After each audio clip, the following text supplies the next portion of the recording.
Hello there and welcome to my experiment. Had a great harvest of beets in 2022 and needed to figure out a way of storing them. Went online and found lots of people trying out lots of solutions. One of those, for instance, was to use an old freezer. But these people were burying the freezer underground and then arranging a system of pipes so that the air circulated to turn it into a root cellar. Great, but how's that going to work in the winter when it gets down to minus 30 degrees Celsius? Now, there's a lot of work to do when I wasn't sure how it was going to work. Another idea which seems to be working for people is to have a box in a root cellar with a sealing lid that's full of wood shavings and burying the beet in there, and apparently that's working really well. Now, I do have access to a root cellar, but the stairs are really difficult. They're effectively so steep that it's a ladder. So I decided to try something kind of in between, and here we go with this experiment. The old freezer is essentially an insulated box with a good sealing lid or cover. So I put this behind our building on the north side where it's not going to get any sun. It's going to get warmer in the summer, it's going to get cold in the winter, but hopefully the insulation in the box is going to even out those temperature changes. I've got wood shavings from my wood workshop, and I buried the turnips in there. So let's see what happens. So I've got the turnips in there now, and what I'll do is I'll put on my diary a day every month from now on. So a month in between, I will check this once a month and see how that's doing. Just a little experiment to see if this is a way to store turnips.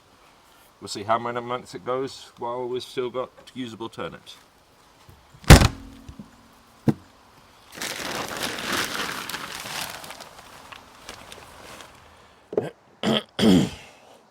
Now, as a control, I haven't looked in here, but as a control, I put this one turnip in the root cellar, and you can see it's all squishy, it's all wrinkly, it's no good. So we'll see if this thing is any better. Okay, there's quite a bit of moisture in here. The temperature outside is about 10 degrees, and it's actually warmer inside this thing. It's actually about 14. I wonder, should I bring the camera a bit closer?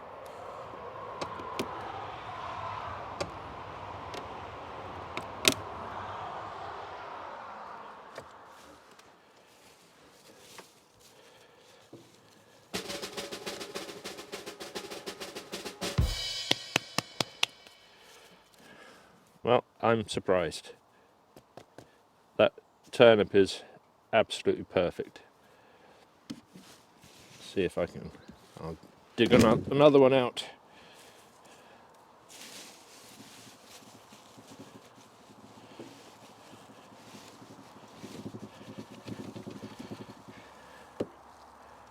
Yep.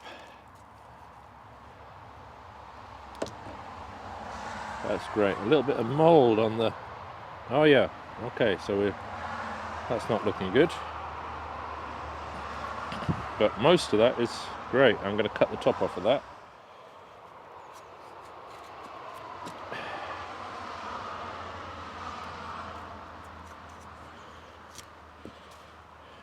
There we go. But yeah, I don't know how long this is going to keep them good, but it's certainly keeping them better than just sticking them in the root cellar.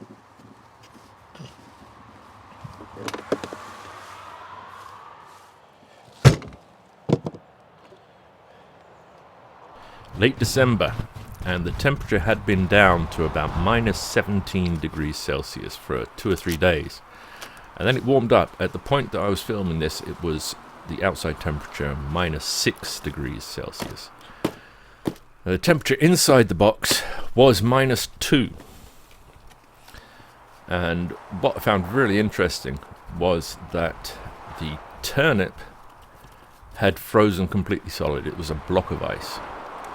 But I had, when I harvested my parsnips and parsley root, I put some of them in here as well, and they were absolutely fine.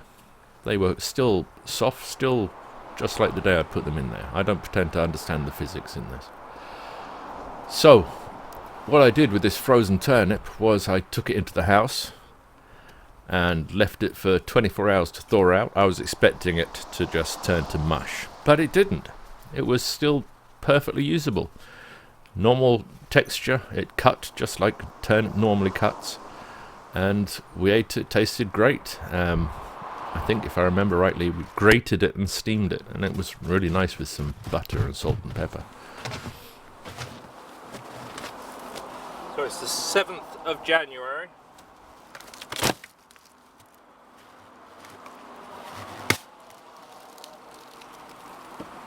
And it is, temperature outside is -9 degrees Celsius, so that's 9 degrees below zero.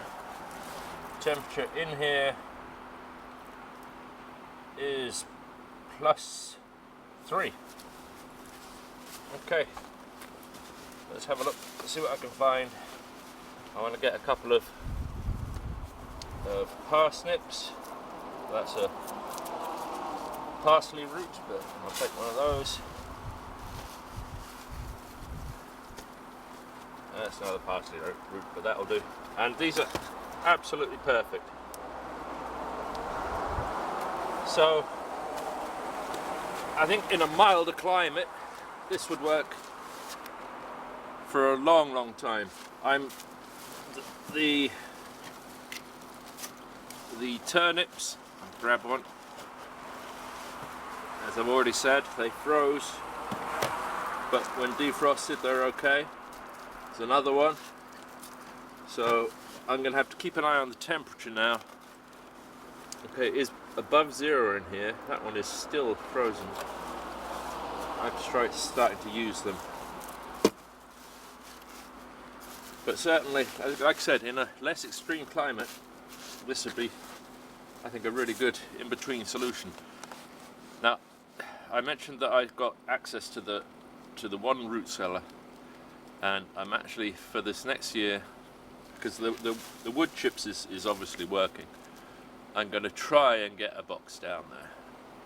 I've got these big polystyrene boxes which come in elements, so I think I can actually get it down there, fill it with wood shavings, and I'll try and use that as a longer term storage solution. I'll keep this here, and I'll aim to use this up until about this time of year, so it's already keeping things good for several months. And then I'll have the bigger one inside, because I'm expecting this year to do a load of roots of beets. So I'll keep that one, and I'll probably document it. But I think that will, down there, because it never goes below zero down there, it gets pretty close to it. But I think that will mean I'll be able to, hopefully the perfect goal would be to actually be able to keep root vegetables good until the next harvest of those root vegetables. So we'll see. But I will upload this video now, and hopefully it helps somebody. So in conclusion, this certainly extends the life of these root vegetables, at least until the vegetables themselves within the container freeze. And depending on your climate, that may never happen. If you're in a climate where it just goes below zero, then it may well be that in that box it never freezes. So hopefully this is helpful to somebody. I will update again. I'll open the box up in a month or so and see how it's doing. I'll let you know. I suspect that if the vegetables in there freeze and then thaw and then freeze and then thaw, then they're going to be no good. But I'm going to push this experiment as far as I can just to see what happens.